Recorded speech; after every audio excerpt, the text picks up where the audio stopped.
we ask the Chief Secretary for Administration Designate, Mr. Eric Chen, to speak.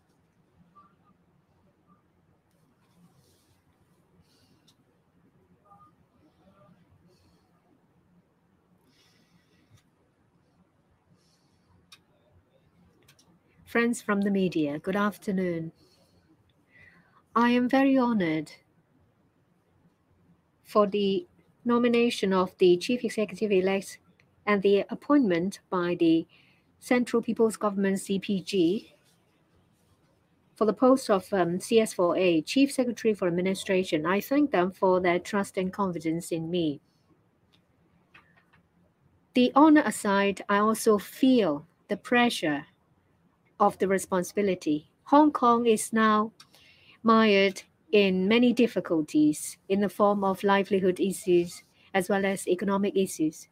People have higher expectations of the government. I undertake that I will do my best to assist the Chief Executive-elect to implement correctly one country, two systems. I will also pool all the resources together from different policy bureaus to formulate beneficial policies to benefit Hong Kong people. I would also take departments to task to streamline their procedures and enhance their efficiency in order to resolve problems for Hong Kong people. I will also work with different policy bureaus and make suggestions and recommendations to the CE on future directions and plans of policies of Hong Kong.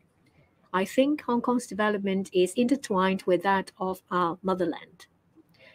With relevant policy bureaus as well as our counterparts on the mainland, we will keep very close liaison and to tap into the opportunities posed by the Greater Bay Area.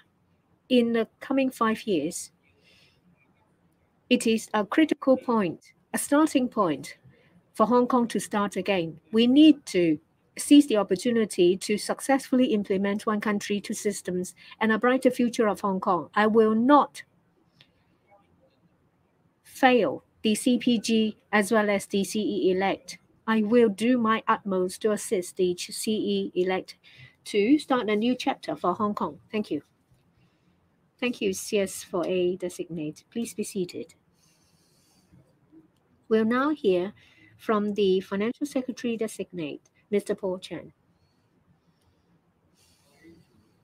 Friends from the media, members of the Hong Kong public, good afternoon.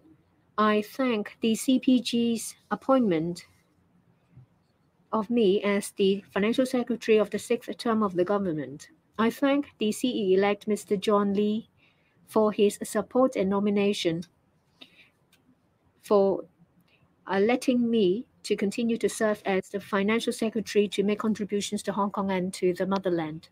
I've joined the government for 10 years. I have accumulated sufficient experience in public administration. In my role as the Financial Secretary in the past 5 years, I've left no stone unturned to boost Hong Kong's economic development, especially in the area of financial services as well as innovation and technology. I also staunchly safeguard the bottom line of financial security. I also make coordination to safeguard our financial system. I make good use of public money, and I enhance the efficiency of our public services to help the public. In the past few years, we have seen major changes in the macroeconomic environment. We were hard hit by backlash violence and the epidemic. We're faced with a very difficult situation. Everyone from different quarters and different stratum have been working together. The implementation of the national security law has brought Hong Kong from chaos to stability swiftly. We have the improved electoral systems to enable patriots administering Hong Kong. We now enter a stage where we move from stability to prosperity. I'm grateful that I'm given the opportunity to join this new team. We'll work together for the prosperity and brighter future of Hong Kong. In the coming few years, the external environment faced by Hong Kong will be more complicated and ever-changing. But I believe that with the sound support of the CPG, the unique advantage of one country, two systems, and the strong leadership of Mr. John Lee, the CE-elect, the new team will think out of the box and with unprecedented determination and fighting spirit, work with everyone to speedily resolve problems we face and to promote our economic development so that we will have a new chapter for prosperity, stability, as well as a happy life. Thank you. 請後任 I'd like to invite SJ designate Mr. Paul Lam, please.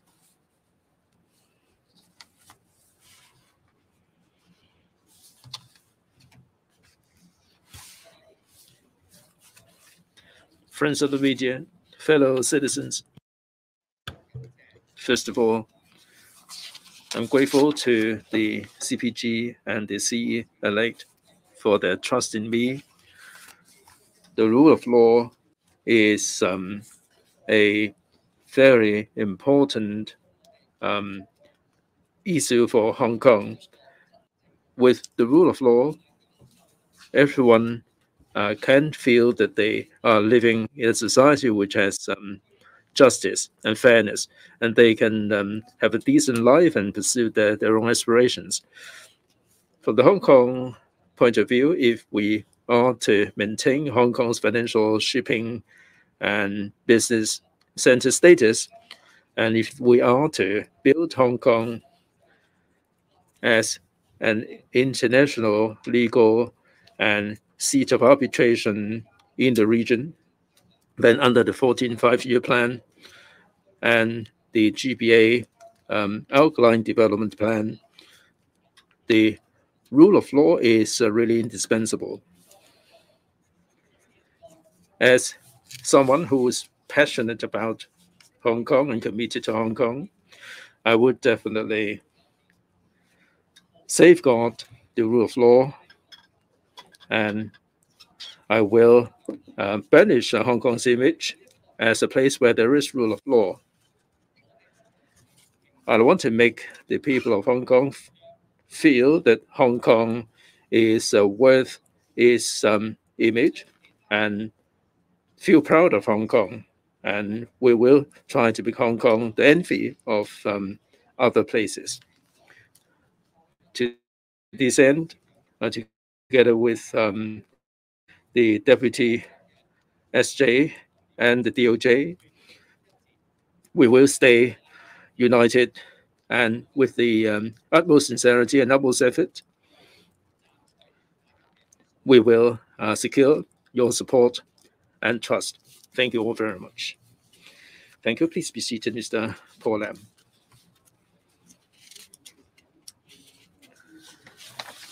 I'd like to invite Deputy CS designate, Mr. Chow Wing Heng. Fellow citizens, friends of the media, good afternoon. I'm grateful to the CE elect for nominating and for CPG for appointing me as the Deputy CS. I know how onerous the task is going to be. I joined as Inspector of Police in 1981, and 3 years later, I became an administrative officer. I retired in 2019. I've been serving the government for 38 years. As AO, I've been serving 17 bureaus and departments and overseas office. And I covered areas like election, public health, civil service, food and health, and labor matters. Also, I was once seconded to the CS office to deal with the SARS emergency issues and also to be in charge of the Clean Hong Kong campaign. After retirement, I was the chairman of the EO grade and also the vaccination program office director and advisor of the FS private office. My job is to help the CS to coordinate the bureaus and departments.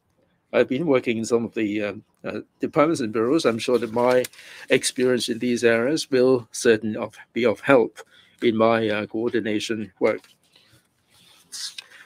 Once again, I'm grateful to the CPG and the CE-elect for this rare opportunity to serve Hong Kong and the nation. I will spare no effort to safeguard the one country, two systems principle and to take forward the work under my portfolio. Thank you very much. We'll now hear from the Deputy Financial Secretary Designate, Mr. Michael Wong. Friends from the media, members of the public, good afternoon on Father's Day. I feel honored to receive the nomination from the Chief Executive-elect and the appointment by the CPG to become the Deputy Financial Secretary for the sixth term government. I'd like to express to the CPG and the CE-elect my heartfelt gratitude. As the Deputy FS, under the leadership of the FS as well as the CE, I will coordinate the work of 6 policy bureaus. These bureaus cover a wide and extensive scope: housing, transport, economic development, innovation technology, as well as financial services. Our key areas of work at the beginning of the next term of government would be on land supply as well as housing production. I will also be involved in the formulation of the next budget. In other realms, I will, upon the instruction of the FS as well as the actual situation, do my work.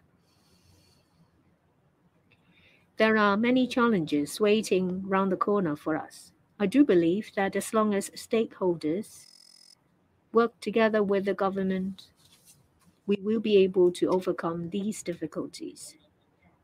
Our country will continue to render support to Hong Kong. In the course of working together, I am honored to become a part of the governing team. I will do my utmost to work with you to carry on my work to the best of my ability. Thank you. I now invite Deputy Secretary for Justice, designate Mr. Horace Cheung, to speak.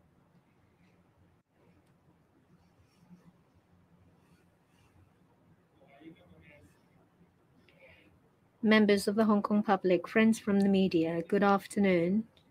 First of all, I'd like to thank the CE-elect for his nomination, and I'd also like to thank the appointment by the CPG for me to become the Deputy Secretary for Justice. We have an important task to promote the rule of law. We also have a task to promote Hong Kong as a hub for legal dispute resolution in the region.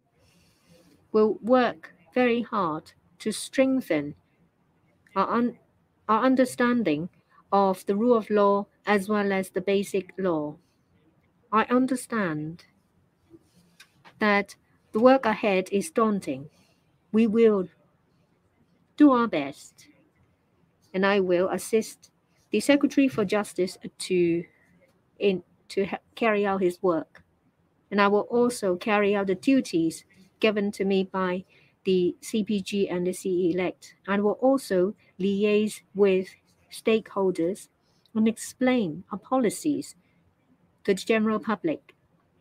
I will work hard to promote Hong Kong's communication and exchanges with the mainland and other places. And I will also publicize our reputation to the rest of the world.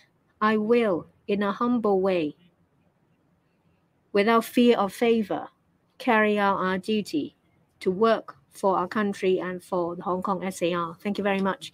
Thank you. Please be seated.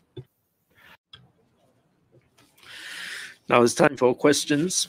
Similar to the previous round, please raise your hand and wait for the mic to come along, and also identify the organizations you represent and make it brief. When you take the floor, limit yourself to one single question, please.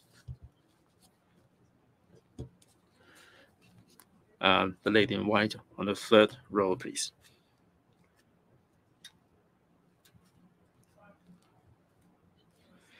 Cable news. Mr. Paul Lam, how do you characterize the rule of law in Hong Kong? How do you safeguard the rule of law? As chairman, you said that the opposition to co-location is undermining the basic law. How are you going to safeguard the reputation of Hong Kong? Right, I'm full of confidence in the rule of law in Hong Kong. This is not just me saying it. You probably noticed that internationally, our rule of law has been ranked a very high place. A World Justice Project, we ranked 19th by comparison with other Commonwealth jurisdictions. We are surpassing or similar or surpassing them. The US is 27th or 28th, if I am not mistaken. So we do enjoy very high status in terms of rule of law. National security law, I'm sure you must understand that safeguarding national security is under the Constitution and the basic law, something that we have to uphold. And we have to make sure that one country, two systems is going to continue into the future. If you apply the simple logic, if there are problems with national security and society is unstable, how can we have a good enough environment for us to deal with social issues? You mentioned co-location. I think you have to cast the mind back. The co-location is a novel idea. When the basic law was drafted, that wasn't really contemplated. And there were so many complicated issues involving the interface, the legal interface between the two places. People had different concerns and different views. I think it's something really natural. But if you cast your mind back today, the decision of co-location was taken in 2017 and 18. So many years later, we understand that this is a lawful arrangement, and this is in the best interest of Hong Kong. Next, please.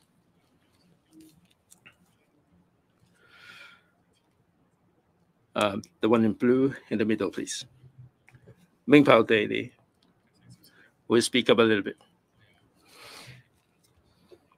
This is for Paul. Mr. John Lee said that he's going to be adopting some KPIs, and under the NSL, will the prosecution under NSL be one of the KPIs? And how you going to divide the work between you and your deputy? Will you be dealing with the prosecutorial work yourself, Mr. Paul Lam? Right, in terms of KPI, definitely. After we started our work with Horace, and after discussing with the colleagues, we will decide on the KPI as to how we can enhance our efficiency. Under the Basic Law 62, this is the SJ's constitutional duty. When it comes to prosecution, There are a number of considerations. First, evidence. Second, the law. And third, the prosecutorial guidance. There are no other considerations. There are no follow-up questions, I'm afraid. Next, please. The one in white, at the back to the left. Speak a little bit, please. Hong Kong Economic Journal. Also, this is for Mr. Paul Lam. You told the media that in 1989, during June 4th, you did attend the rallies. What is your view regarding the aspiration to return or reverse the verdict of June 4th? And there are many speculations about the red line regarding June 4th. Will you be more specific about this? And also the division of work between the secretary and the deputy. How are you going to divide your work? Right, on your first question, June 4th, I'm not going to comment on this. I'd like to focus my attention on the division of work. I'm sure you are concerned about my division of work with my deputy. There are two levels here. First, under the DOJ, there are 6 departments responsible for different spheres of work.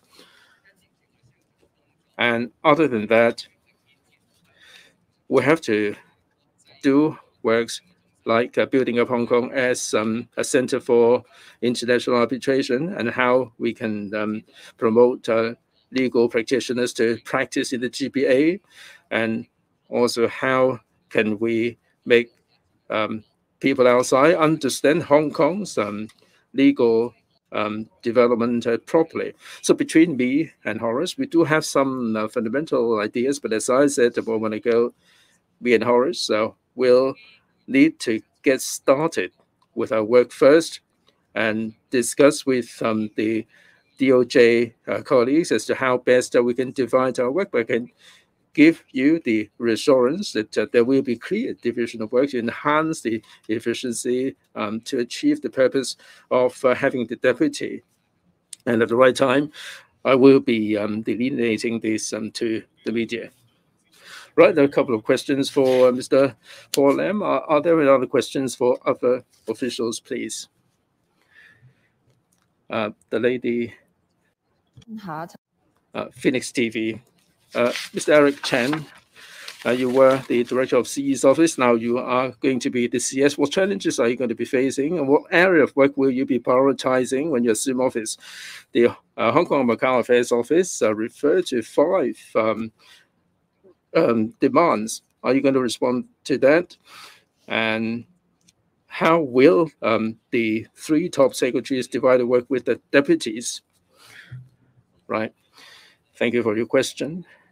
There are 9 policy bureaus under the CS.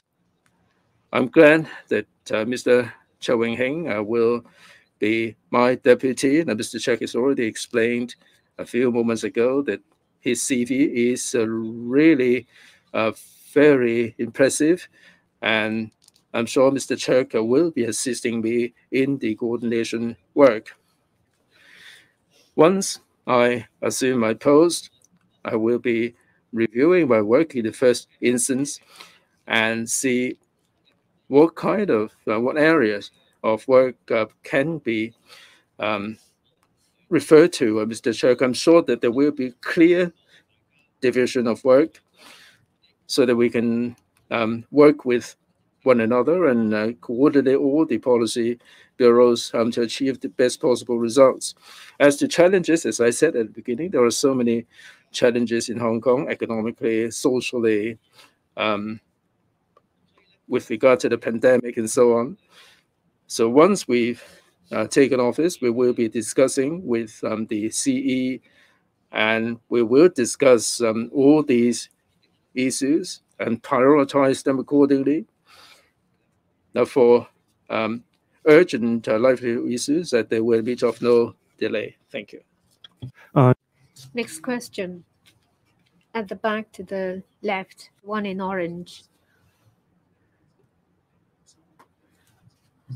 Good afternoon. I would like to ask Mr. Chen and Mr. Chen, Mr. Lam. Well, there are U.S. court judges saying that they would like to sanction judges dealing with national security cases, and there are similar courts in other countries as well. Do you have any mechanisms to guard against that?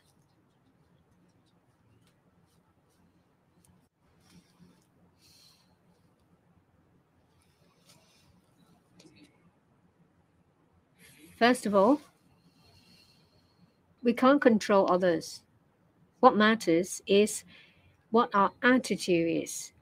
As the CE-elect said, our stance towards sanctions are very clear. We slight them. When there are political measures without justification, we will be very firm. We will not yield. I myself am not scared about these things at all.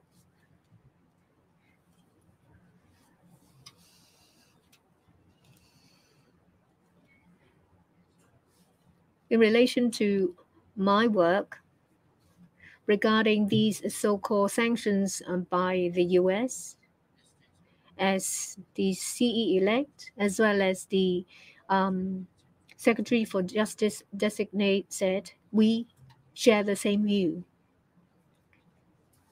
Perhaps there may be short-term psychological impact on our financial environment, but as we've always done, we will manage risk. We have bottom line mentality and prepare for the worst. At the same time, we will actively liaise with different sectors, including the international community as well as the business sector. We will explain to them that Hong Kong still enjoys a very competitive and attractive business environment. We have the condition to continue to be prosperous.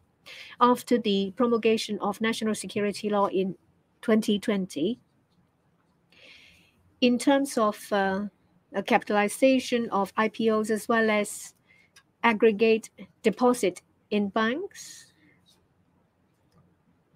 or number of regional headquarters or offices of international corporations, all these figures register a record high. So we have to be confident of ourselves. There may be difficulties, but with the support of our country, we will unreservedly march forward.